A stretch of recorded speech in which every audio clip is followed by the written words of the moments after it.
Bonjour à tous et à toutes, j'espère que vous allez bien. Aujourd'hui, j'avais envie de partager avec vous l'une de mes passions, la comptabilité. Alors, je vous entends déjà de loin dire que c'est un sujet qui est compliqué et chiant, donc s'il vous plaît, ne coupez pas.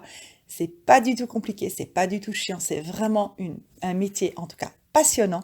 Et je trouve que c'est super important de quand même comprendre un peu le concept. Bien entendu, vous pouvez vous entourer d'experts comptables, de réviseurs, d'auditeurs, de comptables qui vont faire le travail pour vous. L'objectif n'est pas, avec cet audio, de faire de vous un comptable, mais c'est important de comprendre leur langage et de tout simplement se rendre compte de l'utilité d'une compta. Alors, à quoi ça sert la comptabilité? Et pourquoi avons-nous une comptabilité? D'abord parce que c'est une obligation légale, on ne rentrera pas plus dans le détail. Deuxièmement, parce que c'est un outil d'information et de pilotage. Ça va non seulement vous permettre de vous donner des infos, mais en même temps de vous permettre de prendre des décisions importantes pour votre entreprise. Que vous soyez un indépendant personne physique, une entreprise, une ASBL, une petite PME ou une grande entreprise, la comptabilité est importante et nécessaire. Alors, information d'abord pour qui? D'abord pour vous en tant que gérant, en tant qu'administrateur, en tant que directeur, en tant qu'indépendant. Et puis aussi, un outil d'information pour l'État, parce qu'il va vous taxer dessus. C'est un peu comme si c'était votre fiche de salaire. C'est aussi un outil d'information pour les banques. Avant de vous prêter de l'argent, ils ont besoin de s'assurer que vous êtes solvable. C'est un outil d'information pour les assurances. Ben oui, forcément, si par exemple vous avez un dégât des eaux ou un incendie, il faut prouver que vous aviez acheté autant de matériel. Alors vous allez me dire, oui, mais bon, c'est un dégât des eaux ou un incendie. Ben, normalement, on n'a plus copie de facture, ni des contrats, ni rien. C'est faux, parce qu'actuellement, les comptas sont en général digitalisés et tout est dans des serveurs à l'extérieur, chez vous. Et quand vous êtes prévoyant, vous faites des backups également. C'est un outil d'information aussi pour les membres du personnel. Très peu de membres du personnel s'y intéressent, mais moi, je trouve que c'est hyper important. En tout cas, à chaque fois, chaque année, je présente les chiffres dans l'Assemblée générale pour présenter les chiffres et à chaque fois, je demande l'autorisation de pouvoir présenter les chiffres lors de la prochaine réunion d'équipe parce que je trouve que c'est important que l'équipe sache, ben voilà, quel est le résultat de l'entreprise parce qu'ils ont aussi contribué à ce résultat. Surtout quand il a été hyper positif, ben, il faut les remercier pour leur dur labeur et tout le monde dans une entreprise est important.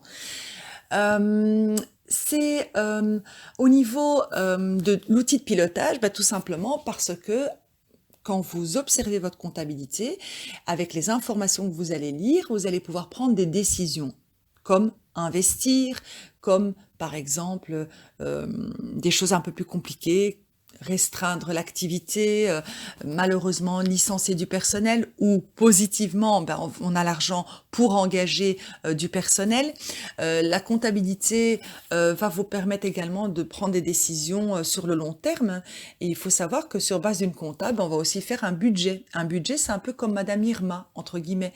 On va prévoir le futur, combien allons-nous dépenser, combien allons-nous avoir comme recettes. On prévoit les index, on prévoit la saisonnalité. Moi, j'appelle ça dans des entreprises. On sait que par exemple en juillet août, c'est un peu plus calme. Mais grâce à la compta du passé, on sait que c'est à telle période et telle période. Et ça nous permet de prévoir des sous pour pouvoir payer les salaires à ce moment-là, pour pouvoir payer le loyer, etc. Donc, de prévoir nos recettes et nos dépenses. Alors, en compta, nous avons deux outils très importants. C'est le bilan et votre compte de résultat. Qu'est-ce que c'est? Le compte de résultat, il est composé de l'ensemble des dépenses et des recettes. Imaginez que vous avez une poche droite, une poche gauche. La poche droite, vous mettez l'argent qui rentre et la poche gauche, c'est l'argent qui sort. Et à la fin, si vous avez plus d'argent à droite qu'à gauche, ça veut dire que vous êtes en bénéfice. Sinon, ce sera une perte. C'est la même chose. Si vous avez plus de recettes que de dépenses, eh bien, vous êtes en bénéfice. Sinon, vous êtes en perte. Que trouvons-nous dans les dépenses? Vous allez avoir des frais de traduction, des frais de transport, des frais de loyer, des frais de personnel, donc les salaires. Vous allez avoir des frais financiers, par exemple les frais que vous payez pour votre banque, les intérêts de retard éventuels de vos fournisseurs, que vos fournisseurs vous facturent. Vous allez également trouver les achats de marchandises, les frais de gaz, électricité, eau, etc. Donc ça, ce sont les dépenses. Et puis vous allez avoir dans les recettes, vous allez avoir les ventes de marchandises, les prestations de services, vous allez retrouver les subsides des produits financiers. Si par exemple vous avez de l'argent dans un compte de dépôt et que vous avez des intérêts, ça sera des produits financiers. Le bilan, il est composé d'un actif et d'un passif. Qu'est-ce qu'on trouve dans l'actif et dans le passif? Dans l'actif, vous allez retrouver tous les biens de votre entreprise. Alors, vous allez avoir ce qu'on appelle les immobilisations incorporelles. Donc, ça veut dire quoi? Avec des mots plus simples, vous allez trouver vos marques, vos brevets.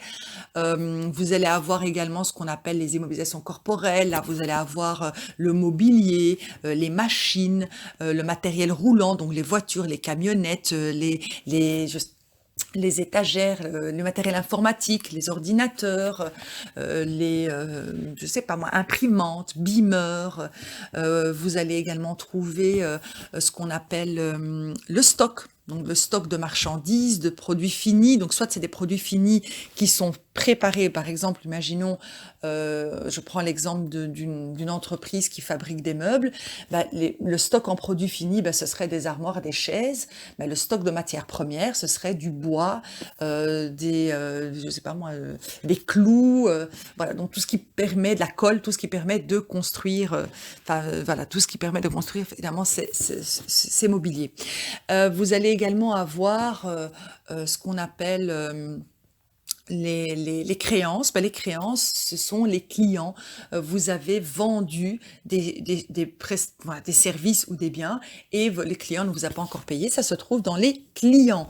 Vous allez également avoir, il n'y a pas que des créances de clients, il y a d'autres créances, mais bon, on ne va pas rentrer plus dans le détail. Vous allez trouver également tout ce qui est liquidité. Donc là, vous allez avoir les comptes bancaires, l'argent que vous avez dans vos comptes épargne, l'argent que vous avez dans vos comptes à vue, mais également les caisses, l'argent que vous avez en cash. Vous allez également avoir les participations, donc à court terme, à long terme. Donc voilà, ça, ce sont des choses que vous allez trouver dans votre actif. Bon, il y a également des comptes de régularisation, mais c'est pas très important. Vous avez également dans votre passif l'ensemble des ressources et des dettes. Vous allez avoir votre capital. C'est une dette que vous avez envers votre entreprise. Pourquoi? Parce que si jamais demain on devait arrêter, envers vos actionnaires, pardon, si demain on devait arrêter l'activité, il faudrait rembourser la mise de départ des actionnaires, à condition bien sûr d'avoir les fonds nécessaires.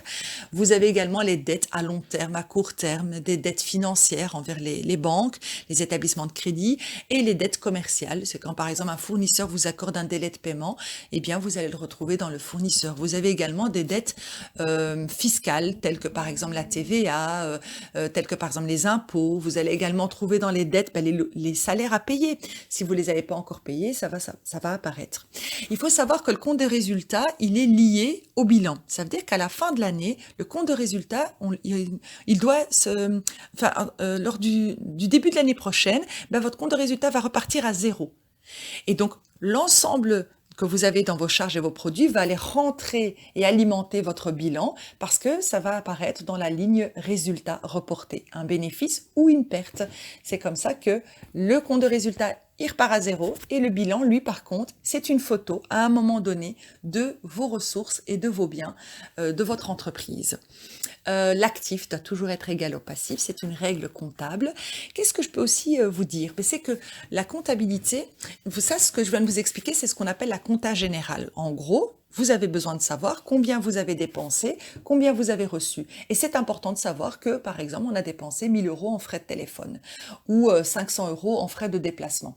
Mais vous avez peut-être besoin d'un détail à un niveau supérieur. Et là, c'est ce qu'on appelle la comptabilité analytique, c'est-à-dire que on va rajouter un niveau de détail. Et par exemple, c'est bien de savoir qu'on a dépensé 1 000 € en frais de téléphone, mais nous, on veut peut-être savoir quel département ou quel projet ou quelle personne. Et donc, votre analytique peut être un centre de coûts, ça peut être un département, une personne. J'ai travaillé dans différents secteurs, tant dans le privé et dans le socioculturel, et tout le monde utilise une compta analytique très régulièrement. Par exemple, dans une boîte pharmaceutique où j'ai travaillé, on encodait par exemple les frais de téléphone, donc on encodait ça dans le compte comptable frais de téléphone, mais on rajoutait un analytique par étude et par département. Parce que comme c'était un centre de coordination et donc on avait beaucoup de frais de recherche et de développement, on voulait savoir tel produit pharmaceutique, combien est-ce qu'il coûtait. Et donc, ça veut dire en loyer, en charge, en humain, donc en temps de travail, mais également les frais de com, etc. Donc, tout était comptabilisé sur base des études. des départements. J'ai travaillé par exemple dans une mutualité et là, les analytiques, ben, c'était quoi? C'était l'orthodontie, l'optique, la médecine alternative. Donc on voulait savoir ben, voilà, ce que nous coûtait chaque service qu'on offrait à nos clients. Et maintenant, je travaille dans le socioculturel. Ben, là, ce sont comme on a des subsides, ben, on encode sur base des projets. Parce que comme lorsque vous recevez un subside, vous devez tout justifier, ben, c'est important de sortir votre compta et de dire, ben voilà, pour le projet mobilité qui est financé par Bruxelles Mobilité, par exemple, eh bien, j'ai dépensé autant, rien qu'en sortant ce compte comptable-là, j'ai tout ce qui relatif à cette analytique-là.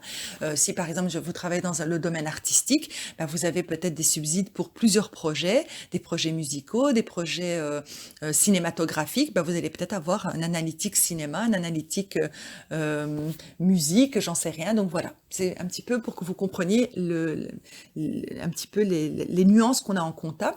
Et au final, on utilise ce qu'on appelle le plan comptable minimum normalisé. C'est une liste, une nomenclature avec toute une série de chiffres et à côté des chiffres, c'est écrit un type de dépense ou de recette ou un compte de bilan.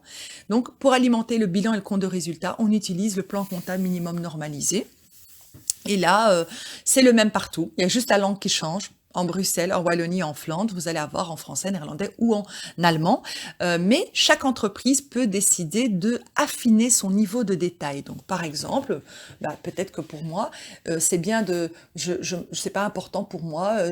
Si j'encode les frais de téléphone et les frais d'internet, pour moi c'est la même chose, j'ai pas besoin d'un niveau de détail, donc je mettrai un compte comptable pour les deux ensemble, alors que pour une autre, ah non, le téléphone c'est pas le même, et on peut même décider d'avoir un compte comptable pour le téléphone en Belgique, un autre pour les frais de téléphone internationaux, un autre pour les frais d'internet, etc., etc. Donc le niveau de détail c'est vous qui le décidez. Dans certaines conditions, ben, la comptabilité doit être publiée, donc vous pouvez trouver sur le compte, sur le site internet de la Banque nationale, donc la nbb.be, vous pouvez trouver le compte de l'ensemble des entreprises, mais tout le monde n'est pas obligé, donc il y a des conditions. Je vous invite à aller voir sur leur site, tout est mentionné. Vous avez des comptes annuels, donc bilan, compte de résultats ensemble, sous la forme abrégée ou sous la forme complète. Il faut savoir qu'il y a différents types de comptabilité selon le secteur. Il y a dans les ASBL, la compta n'est pas la même que dans le secteur privé. Vous avez aussi la comptabilité des mutualités, la comptabilité des assurances, la comptabilité des banques. On a ce qu'on appelle également les US GAAP, qui est une comptabilité américaine. On a aussi les normes IFRS, qui est une comptabilité plutôt dite européenne. Donc voilà, vous verrez que c'est vraiment un monde passionnant. Et en gros, vous participez tous, vous tenez tous une compta hein, quand vous êtes dans votre maison et que vous regardez vos extraits bancaires, que vous regardez où est-ce que vous en êtes, que vous planifiez vos dépenses, vous vous dites, bah, tiens, on va refaire les fenêtres en été parce qu'on a notre pécule qui arrive. Là, vous gérez un budget, c'est le futur. Donc on tient tous une compta.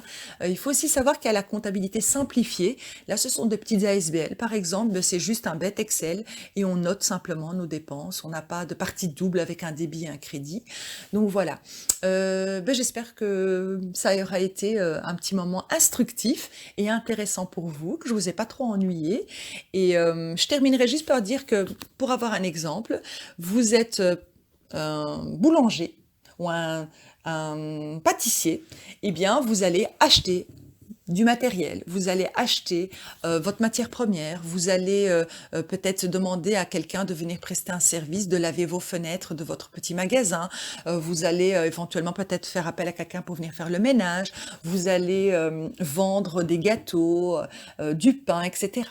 Tout cela fait partie de la vie de votre entreprise et ça se trouve dans votre comptabilité. Votre comptable va encoder toutes les factures d'achat, tous les tickets de caisse. Vous avez été au Macro pour acheter, je sais pas moi, de la matière première. Vous avez fait appel à un confrère parce que votre machine s'est cassée et votre confrère vous a livré du pain. Ben, ça va se retrouver dans votre comptabilité. On va tout encoder, les achats, les ventes, les extraits bancaires, les tickets de caisse. Tout est encodé dans votre comptabilité de manière chronologique. Donc à la fin, votre comptable va vous dire, ben voilà, cette année, tu as bien travaillé ou pas, regarde, tu as un bénéfice ou tu as une perte. Voilà. Je vous souhaite une très bonne journée et à très bientôt.